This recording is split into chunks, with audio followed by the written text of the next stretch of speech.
A cidade do Recife estava abafada naquela noite de 1º de novembro, véspera do Dia dos Finados. O ar carregava o cheiro salgado do mar, misturado ao perfume de flores velhas nos cemitérios. Álvaro Soares, um advogado de prestígio, observava a cidade do alto de seu apartamento luxuoso na Avenida Boa Viagem. Os anos de defesa implacável a criminosos abastados lhe garantiram uma vida confortável, mas a consciência, essa ele sufocava nos vinhos caros e argumentos bem construídos. Quando o relógio se aproximava das 22 horas, seu assistente entrou apressado no escritório caseiro e deixou um bilhete sobre a mesa. Álvaro franziu a testa ao ler as palavras escritas com uma caligrafia antiga e firme. Dr.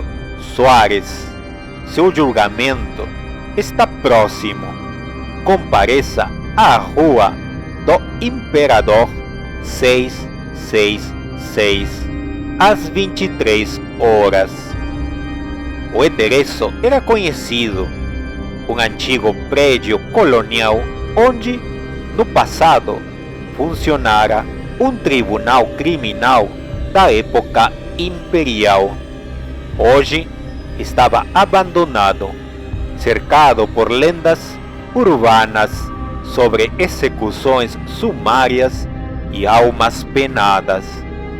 Álvaro sorriu com desdém, atribuindo a carta a algum desafeto ou brincadeira macabra. No entanto, algo no peso do papel e na precisão das palavras fez seu peito apertar. Contra seu instinto, pegou o casaco, entrou em seu carro preto de luxo e seguiu para o destino indicado. As ruas estavam desertas. Os postes piscavam intermitentes, como se a cidade tentasse alertá-lo, mas ele continuou. A Rua do Imperador parecia ter mergulhado em outra era.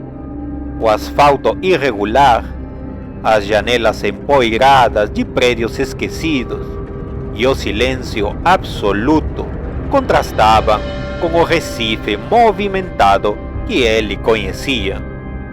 No número 666, um prédio colonial de 3 andares se erguia como uma ruína engolida pelo tempo. As paredes estavam cobertas por trepadeiras secas, as janelas escuras e o grande portão de ferro, surpreendentemente, estava entreaberto, como se o esperasse. Álvaro hesitou, mas o orgulho o empurrou para dentro. O piso de madeira rangia sob seus passos e a poeira dançava no ar sob a fraca luz das velas presas às paredes. Não havia eletricidade, mas a sala principal estava iluminada por um brilho estranho, quase fantasmagórico. No centro do salão, um tribunal estava montado. Um juiz, um promotor e um júri de 12 pessoas estavam sentados. Mas algo estava terrivelmente errado. Os rostos estavam pálidos, quase translúcidos. Os olhos afundados em órbitas vazias, como se a morte tivesse reclamado cada um deles. O juiz vestia uma toga antiga e segurava um martelo de ferro enferrujado.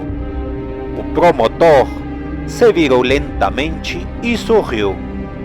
Álvaro sentiu os joelhos fraquejarem. Ele conhecia aquele rosto. Era Laura Vasconcelos, a jovem ativista cujo assassinato ele ajudara a acobertar anos atrás. Seu vestido branco estava manchado de terra e sua pele pálida carregava marcas de violência. Com a voz fria como um túmulo, ela anunciou: o julgamento do Dr. Álvaro Soares começa agora. Álvaro tentou falar, mas sua garganta parecia selada.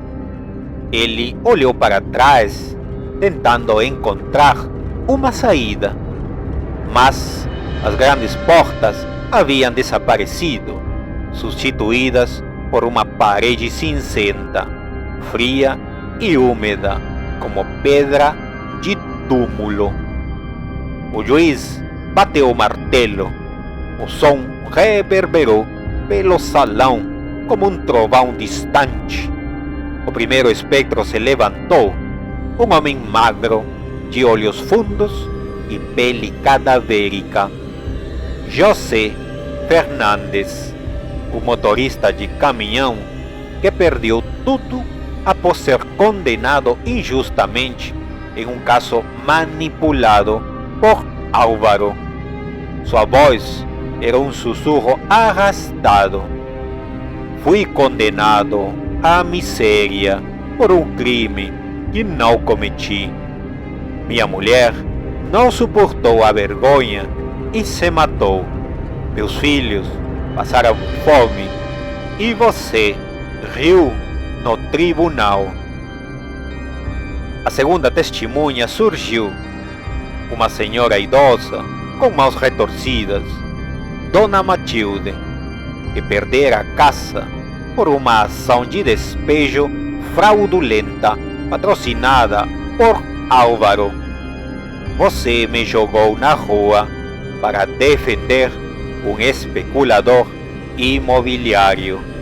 Eu morri sozinha, sem ninguém para me enterrar. Mais e mais testemunhas surgiram, seus rostos marcados pelo sofrimento, suas vozes um eco de dor. Álvaro sentia o peito apertar, os olhos ardiam, mas não conseguia se mover, não conseguia negar nada. O tribunal inteiro murmurava seu nome, um coro fantasmagórico de acusações e mágoas. O pânico de Álvaro crescia como um veneno. Ele tentou argumentar, mas nenhuma palavra escapava de seus lábios. Laura Vasconcelos caminhou até ele, os pés deslizando no chão poeirento. Sua expressão não era de raiva, mas de algo pior: desprezo absoluto. O juiz ergueu-se, sua silhueta imponente e espectral. O réu tem algo a dizer em sua defesa. O silêncio dominou o tribunal. Álvaro sentia o coração disparar, mas suas pernas estavam presas ao chão, como se raízes invisíveis o sugassem para o abismo. O martelo do juiz desceu com um som avassalador, e o eco preencheu a sala como um trovão sufocante. Culpado! As luzes vacilaram e os rostos ao seu redor se deformaram em sombras grotescas. O júri se levantou moviéndose como uma maré sombria, os olhos vazios, fixos nele. Laura sorriu pela última vez.